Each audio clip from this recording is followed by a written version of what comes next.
Será que a internet ultrapassou com os limites do bom senso? A internet surgiu como algo revolucionário, algo que definitivamente transgrediu com o status quo que nós tínhamos até então e mudou completamente a forma como nós consumíamos conteúdo.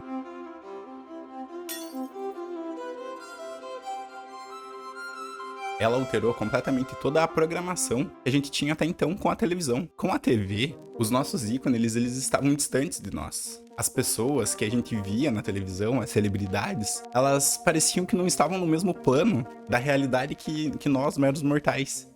E elas serviam, tanto elas como a própria televisão, servia como um modelo para que nós, meros mortais, tentássemos e almejássemos cada vez mais viver aquela vida, simular aquele simulacro da realidade que era a televisão.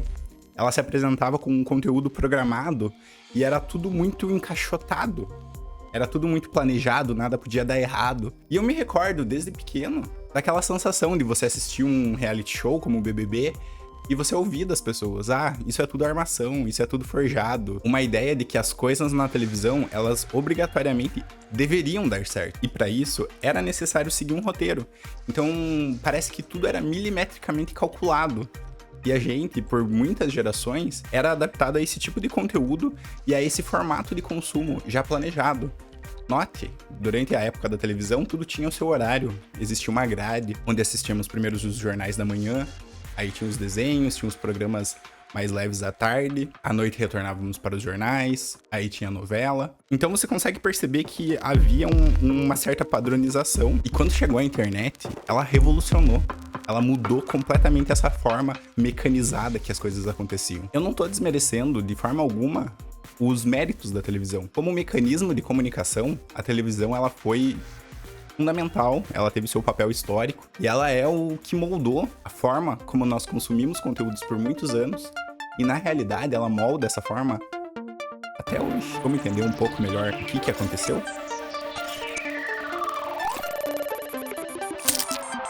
Nota, eu tô fazendo um recorte aqui, justamente falando dessa decadência da televisão pro apogeu de uma nova era, o surgimento de um novo gigante. Eu tô falando do YouTube. Essa plataforma aqui, amada por muitos e com certeza odiada por muitos outros, ela é definitivamente um concorrente da televisão, um concorrente direto das emissoras de televisão. Ela atingiu um patamar tão alto que ela não compete com os seus concorrentes. Ela não compete com o TikTok, com o Instagram. Mas como uma plataforma como o YouTube foi possível? Esse vídeo ele só tá sendo possível por uma série de coincidências que aconteceram nos últimos dias. Eu me deparei com diversas informações que fizeram uma ligação e que me proporcionaram o roteiro desse vídeo. E a primeira delas está justamente aqui. Às 11h10 da noite do dia 13 de fevereiro de 2005, esse e-mail era enviado. O autor desse e-mail, um rapaz chamado Jared Karim, ou não sei exatamente como pronuncia no idioma original, tinha tido uma ideia genial.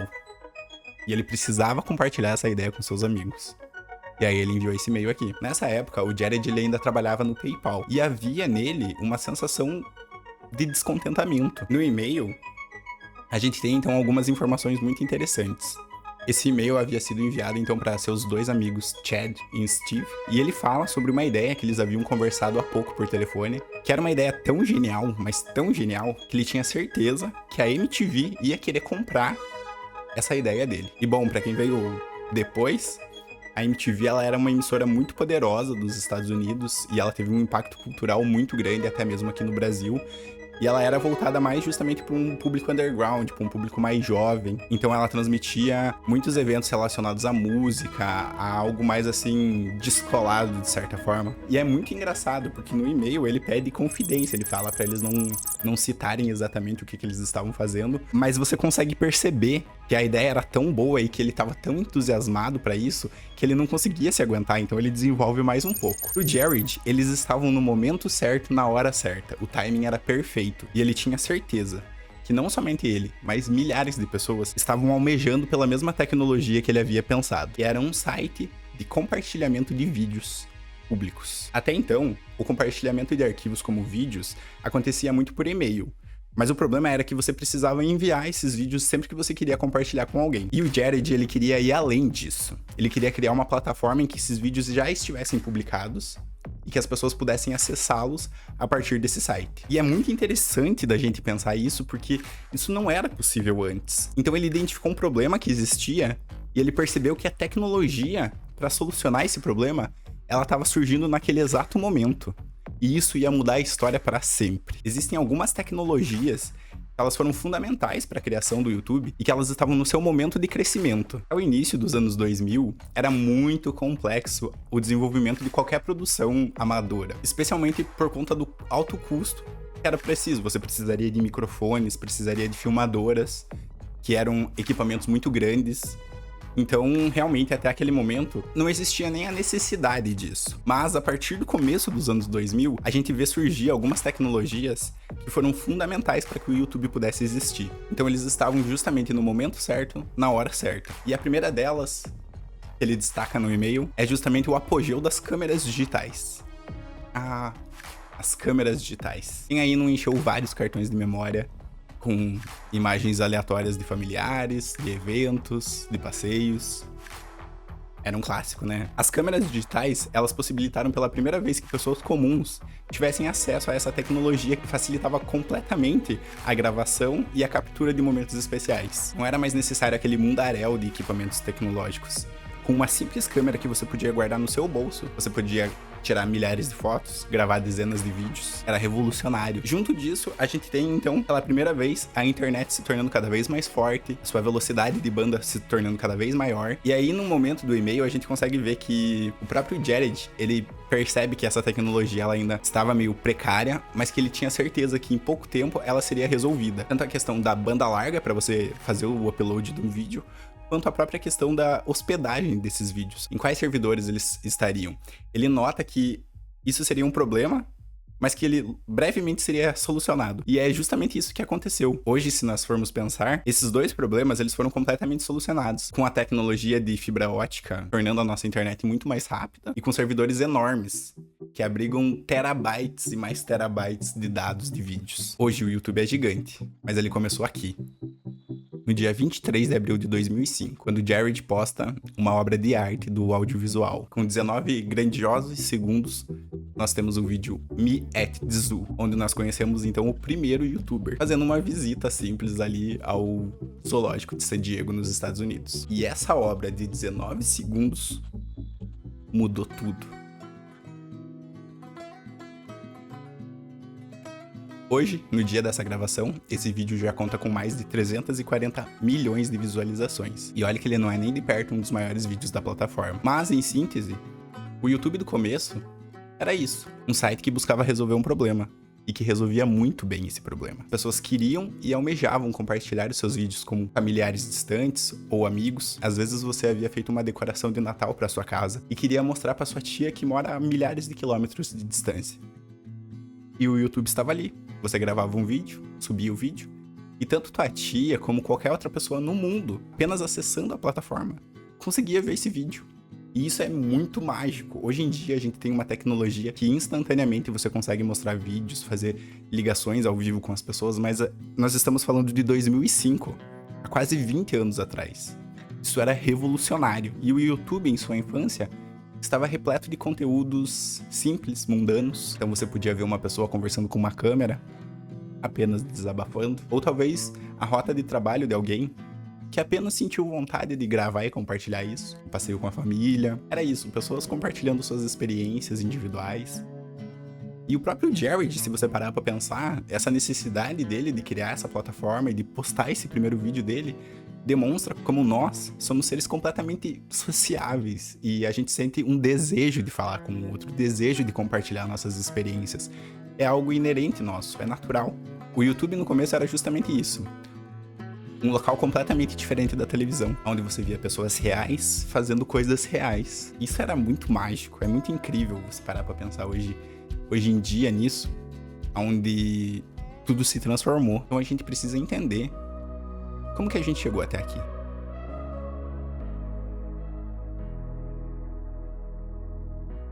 Já em 2006, um ano após o site ir pro ar, eram feitos mais de 65 mil uploads de vídeos por dia. E bom, hoje são cerca de 3 milhões de vídeos que sobem ao ar diariamente no YouTube. Já em 2006, o YouTube estava chamando muita atenção. Então, uma empresa pouquíssimo conhecida, que quase ninguém conhece, chamada Google, resolveu fazer uma oferta e comprou o YouTube por cerca de 1,65 bilhão de dólares, 2 anos após a plataforma ter sido criada. Ela era gigante. E depois que o Google comprou ela não parou de crescer. Ela simplesmente explodiu num crescimento inacreditável. Então chegamos na era moderna. O YouTube moderno é uma plataforma completamente diferente da que ele já foi. E ao longo do seu desenvolvimento ele passou por diversas fases, diversas modinhas que iam e vinham, com o surgimento, o crescimento e a decaída de inúmeros YouTubers. É um mercado completamente novo. Já fazem muitos anos que o Google comprou a plataforma, mais de 15 anos tranquilamente. E o YouTube definitivamente entrou com tudo dentro do ecossistema do Google. E, sem dúvidas, ele é a galinha de ovos de ouro da Google. Ou melhor, da Alphabet, né? Aqui, dentro desse retângulo, jorrou muito dinheiro. Graças ao YouTube, nós vimos a formação de uma nova classe de formadores de opinião. Uma nova classe de influenciadores. O YouTube permitiu que uma nova classe de personalidades surgisse do nada. E quem eram essas personalidades? Elas não eram mais as celebridades que nós conhecíamos anteriormente. Eram pessoas como nós, assim como eu, igual a você. Pessoas que simplesmente queriam compartilhar as suas ideias. E era justamente isso que era tão mágico nesse YouTube que surgia.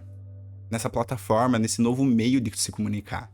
Ele era completamente diferente e alheio à televisão. Toda a questão de roteiro, de você simular uma vida perfeita com aquele cronograma e aquela programação da TV, o YouTube ignorava isso. E ele transformava a sociedade assim como ele se autotransformava pela sociedade. Porque éramos nós, pessoas comuns, que estávamos no YouTube.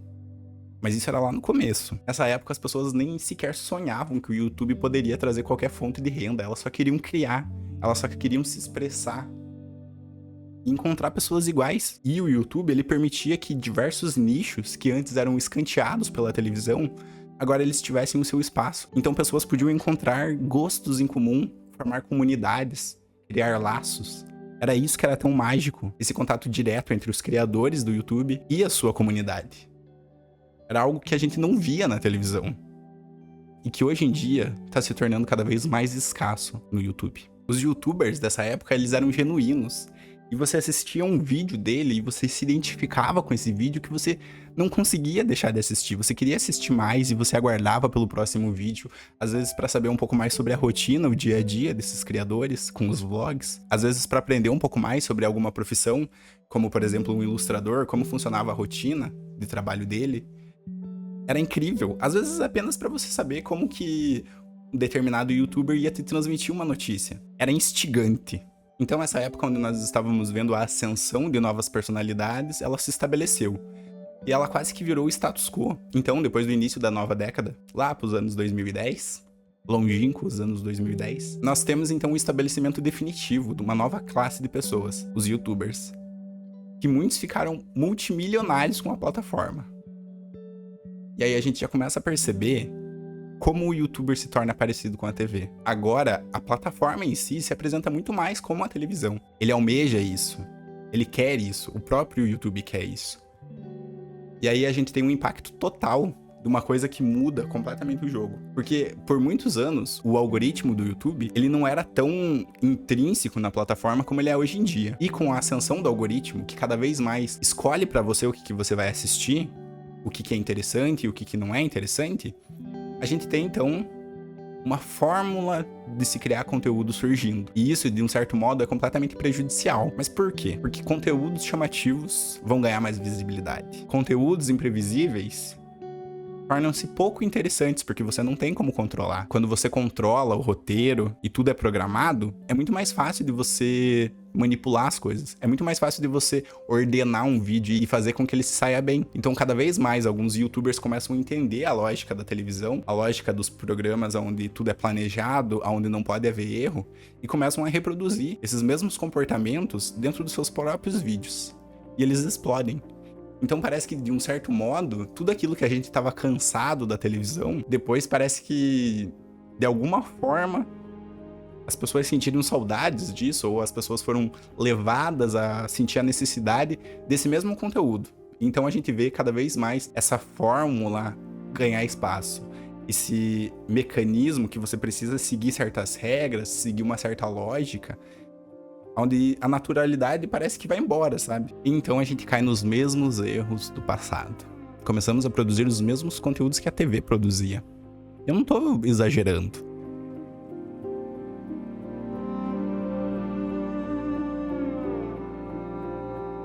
Seja bem-vindo ao YouTube da década de 20. Aqui o conteúdo apelativo é lei. Lembra da banheira do Gugu? Bom, a gente tá chegando quase lá. Hoje, se você for assistir o maior youtuber do planeta Terra, o que você vai encontrar? Um vídeo forjado. Um vídeo com um roteiro, com um script, onde nada pode sair errado. Um vídeo que ele vai contar uma narrativa, ele tem uma história, mas ela precisa ser o mais simples e o mais básico possível, para que todas as pessoas consigam entender.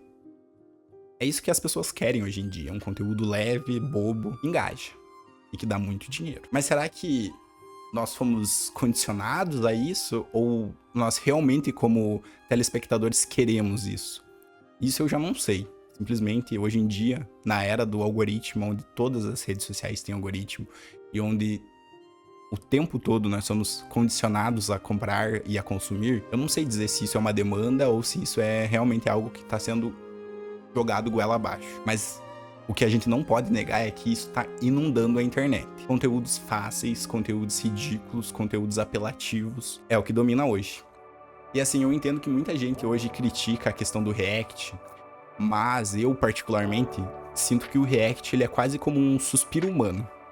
Que é uma pessoa ali simples, comum, comentando esses programas. Então, a gente tem quase que um amigo ali, uma pessoa de verdade, uma pessoa comum, onde ela vai nos guiar através desse conteúdo que muitas vezes é apelativo. Então, assim, eu realmente não consigo concordar com a questão do React ser um problema, justamente porque eu sinto que ele traz muitas vezes para esses conteúdos automáticos e robotizados um tom humano. Então, de certa forma, eu sinto que o React ele salva muitos vídeos. Ele traz esse tom pessoal, ele cria uma comunidade a partir daquilo. Você vai assistir um reactor que você gosta, que você concorda, que te entretém. Então eu, particularmente, não consigo concordar que o React é o problema. Pra mim, justamente esse conteúdo ultraprocessado e empacotado bonitinho, com uma certa fórmula, eu acho que justamente isso é muito mais o problema. E eu não tô criticando os youtubers, pelo menos não os pequenos, que fazem isso. Porque a gente se vê condicionado a isso, realmente. Se você não tem nenhum inscrito, nenhum apoio, nenhuma base, como que você vai crescer se o que as pessoas estão procurando é justamente isso? Então, realmente, há um dilema por trás disso que eu, sinceramente, não sei a resposta.